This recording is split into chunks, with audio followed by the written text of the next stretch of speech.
উলট পালট করে দিয়ে মা লুটে পুটে খাই।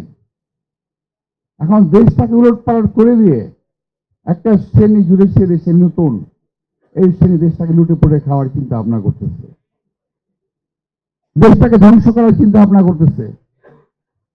যারা জীবনে মাথা তুলে কথা বলতে পারে নাই, তারা আজকে মাথা তুলে কথা বলে, চোখে চোখ রেখে কথা বলে।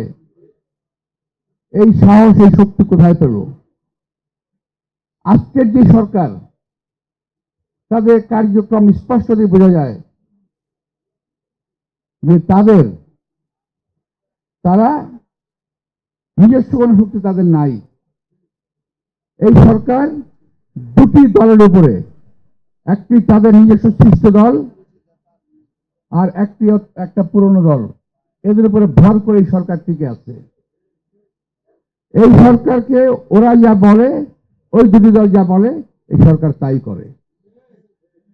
সর্বশেষ প্রমাণ হলো একটা প্রতীক নিয়ে, নির্বাচনী প্রতীক। আমি প্রমাণ করে দিলাম আপনাদের।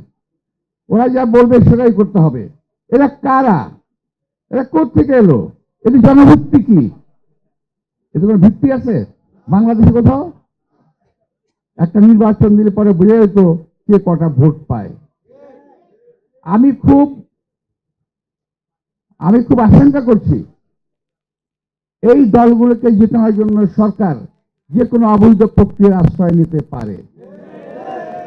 যেটা বিগত সরকার করেছিল, যেটা আওয়ামী লীগ সরকার করেছিল, রাতের ভোট দিনে, দিনের ভোট রাতে, এই সরকারও সম্ভবত এরকম কোনো কাজ করে ফেলবে। এই সমস্ত অনাকাঙ্ক্ষিত লোকজন, এই দেশের জনগণ যাদেরকে প্রয়োজনীয় মনে করে না, তারা আজকে লম্বা লম্বা কথা কিভাবে বলে আমি বুঝতে পারি না। যারা এই বাংলাদেশকেই চায়নি কোনোদিন, তারা বাংলাদেশ শাসনভার চায়, আমি বুঝি না। যারা ওই সময় পাকিস্তানকে চায় নাই, 1947 সালে তারা পাকিস্তানের বিরোধিতা করেছে, 1971 সালে বাংলাদেশের বিরোধিতা করেছে, 1996 এবং আরো কয়েকটা সময় এই দেশের জনগণের মানুষের স্বার্থের কথা বিরুদ্ধে কথা বলেছে। ওরা আজকে লম্বা লম্বা কথা বলে, আজকে দোহাই দিয়ে দেশটাকে বিভক্ত করার চেষ্টা করছে তারা, জাতিকে বিভক্ত করার চেষ্টা করেছে তারা। আমি একটি প্রসঙ্গে কথা বলতে চাই। শহীদ রাষ্ট্রপতি জিয়া রহমান ছিলেন একজন বিশাল মানের অধিকারী মানুষ। উনি ছোট বাচ্চা থেকে বুড়ো পর্যন্ত সবার সঙ্গে উনি কথা বলতেন, মত বিনিময় করতেন। তো আমাদের সঙ্গে যখন প্রায় কথা হতো, আমি তাকে বদল করি, আমি একদিন প্রশ্ন করেছিলাম যে স্যার, কিছু স্বাধীনতা বিরোধী লোক, কিছু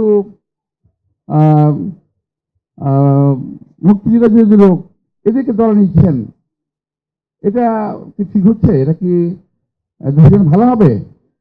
তখন তিনি বললেন গম্ভীর গলায় যে তোমরা তো বুঝতে পারবে না, আমি তো একজন মুক্তিযোদ্ধা, আমি তো রণাঙ্গনে লড়াই করেছি, এই দেশকে স্বাধীন করেছি, আমি মেনে নিচ্ছি, তোমরা মেনে নিতে পারো না কেন?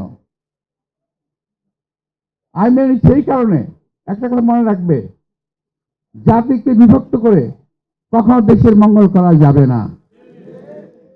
জাতিকে বিভক্ত রেখে দেশের মঙ্গল কখনো হয় না। সুতরাং জাতিকে ঐক্যবদ্ধ হতে হবে। আমরা সেই দলের রাষ্ট্রপতি দল করি। আমরা জাতিকে বিভক্ত হতে দিতে চাই না, আমরা জাতিকে বিভক্ত করতে পারি না। তবে একটি শ্রেণী আছে যারা জাতিকে বিভক্ত করে ফায়দা লুটতে চায়, যারা জাতিকে বিভক্ত করে এই দেশকে যারা সর্বনাশ করে দিয়ে গেছে, সে আওয়ামী ফ্যাসিস্ট বাহিনীকে আবার পুনর্বাসিত করতে চায় বাংলাদেশের মাটিতে।